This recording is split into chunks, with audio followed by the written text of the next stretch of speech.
Lors du dernier regroupement de nos forces de défense et de sécurité, le général Kamfalé parlait justement de cette escalade plus ou moins accentuée de ce nouveau type d'engagement de ces terroristes. J'ai de la peine à les appeler sécessionnistes ou séparatistes parce que c'est des terroristes actuellement. Qu'est-ce qui explique cela? Plusieurs facteurs. Premièrement, au niveau externe. Autant il y a une riposte globale face à une attaque globale, autant aussi l'attaque globale se regroupe aussi. N'oubliez pas que dans la sous-région de l'Afrique centrale, le pays qui connaît le plus les mouvements terroristes, c'est le Nigeria. Avec leur expérience, ceux du delta du Niger, avec leur expérience, avec leur force financière et même matérielle, ils ont réussi à créer un groupe avec les terroristes venant de la zone anglophone. Et il s'avère aux dernières prises de tout ce qu'on prend là-bas et qu'on neutralise, que sur 10 personnes neutralisées, 8 viennent du Nigeria. Ça, c'est la première chose qu'il faut dire.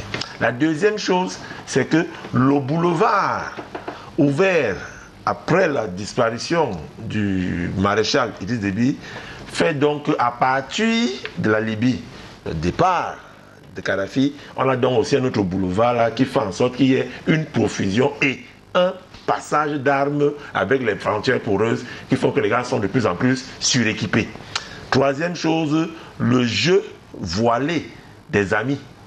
Il est inadmissible et incompréhensible qu'on ait un terroriste, un gars qui était un ancien Bessékineur, pour que tout le monde me comprenne, qui vit en plein boost, ça va dans le Lébialem, qui a un drone.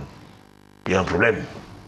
Il y a un problème quand on attrape dans un site de terroristes des gars qui vivent en pleine brousse, qui ont des drones, qui ont des téléphones satellitaires et qui ont des équipements plus ou moins comparables à ceux de l'armée régulière.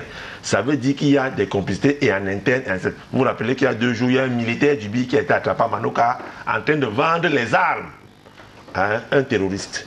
Vous voyez donc que ça vient de partout et c'est très dangereux. Maintenant, il y a dans ce Bamen Daklin qui a eu des résultats sur le terrain, disons des résultats militaires, qui se déportent maintenant dans le sud-ouest, comme vous avez dit, le relâchement des mesures de sécurité de la part des FDS.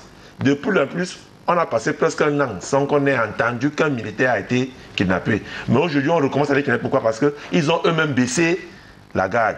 On les voit désormais dans les snacks, ils vont avec les petites. Et là, il y a un relâchement. Voilà, il y a un relâchement parce qu'ils ont eu des résultats. Il y a donc un relâchement qui fait qu'ils ne sont plus très méfiants. Et le nombre de ceux qui gardaient les postes avancés et les postes commissariat et brigade gendarmerie a diminué. Ça a aussi permis à ce que les terroristes aussi puissent se réformer et qu'il y a un nouveau qui sont devenus aujourd'hui à la place de Field Marshal, gravement blessé et en fuite quelque part. On a maintenant Nopiti qui est devenu un peu comme la nouvelle star, qui est devenu un peu comme la nouvelle star du coin et qui a aujourd'hui focalisé toutes les attentions du quota sécuritaire du pays. Donc voilà, comme ça là, ce qui explique cette escalade. Et maintenant, l'idéologie en elle-même n'est plus. Quand vous avez un mouvement sécessionniste, séparatiste, qui se termine par des enlèvements, des kidnappings, pour rançonnage, ça veut dire qu'ils ont perdu l'idéologie, ils ont plus besoin d'argent. Et de l'autre côté, c'est là où j'estime que le DDR doit maintenant jouer son rôle. C'est-à-dire, certains estiment qu'ils ne peuvent pas revenir à la voie normale parce qu'ils ont peur des représailles.